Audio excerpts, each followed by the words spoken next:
talk about this constant internal battle, the impulse to speak out or to keep my big mouth shut. It's something I've struggled with, and recently I came dangerously close to what I would call over-venting. So the other day, I was explaining a problem over the phone to a completely innocent admin person, and I just got quite annoyed, but I managed to teeter on that edge of letting it all out, and I stayed comparatively calm, and we got through the conversation. But it made me recall a lifetime of this issue and question, what was my annoyance stemming from?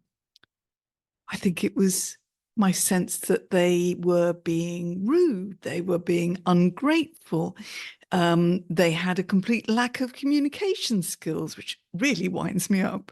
And yet, if I'm really honest, it wasn't as if it was anything of global importance. But I did ruminate about it for an irrational and unhealthy period of time. Yes, absolutely. That's happened before. Why couldn't I just let it go in those lovely words of that song, which I'm not going to sing to you? Just let it go. Why did I feel this burning desire to tell that admin person how her entire company needed to rethink its approach? Why did I take it so personally? And why did I assume I was right? Even after putting the phone down, I had this real urge to just march into that office and point out all of their mistakes. Ridiculous. I suppose what's at the heart of it is that when I see things being done wrong, and I'm putting that in inverted commas because who is to say I might not be right? But when I see things being what I feel being done wrong, I get this surging, urgent need to speak up. After all, I would never act like that. So why can't they see what I see? Why can't they feel what I feel? Keeping my annoyance in check on this particular occasion was a victory. But as you'll hear, it hasn't always been the case. Yes, I can say this could be called a lifetime of blurting out. And sometimes it's been for good and sometimes not so good.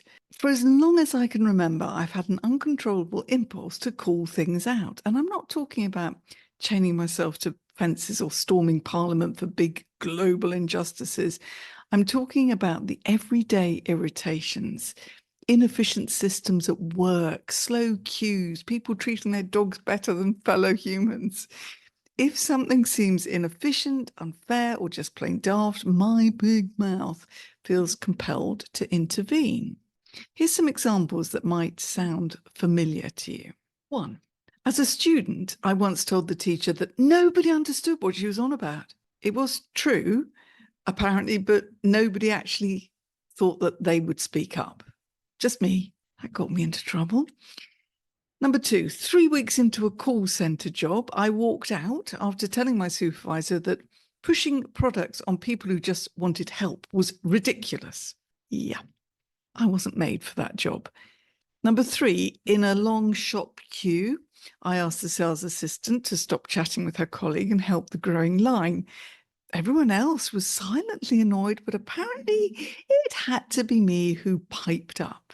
Number 4, I even intervened with a dog owner once, telling them to control their fur baby before it tripped someone up. Was I a health and safety officer? No.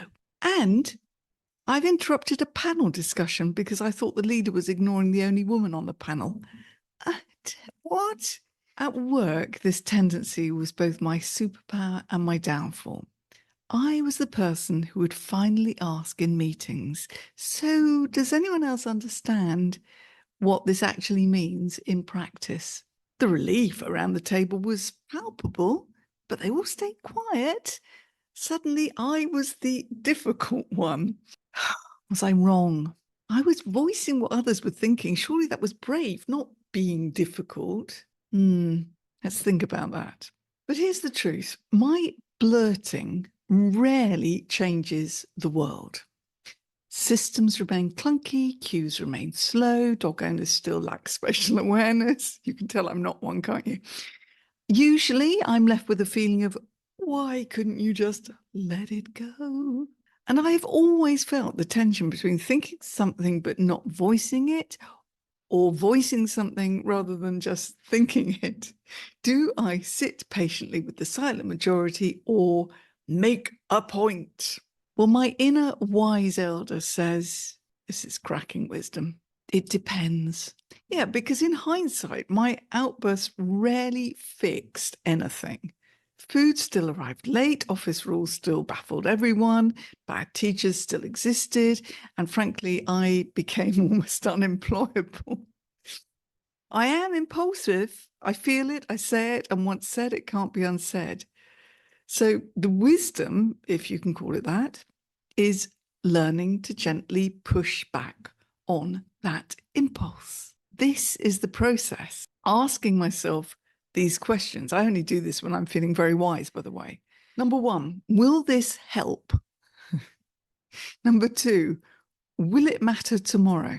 Number three, is there a better approach away from the heat of these impulses? So I suppose in summary, what I'm saying is I don't always get it right.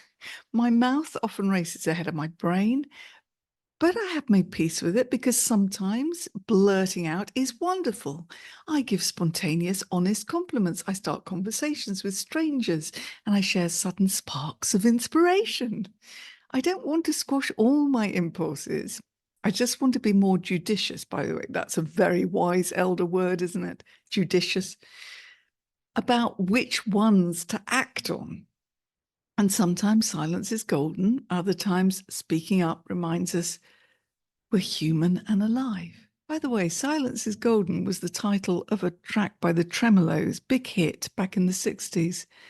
That will show you how old I am because it was the first song I remember really, really, really liking when I heard it on the radio.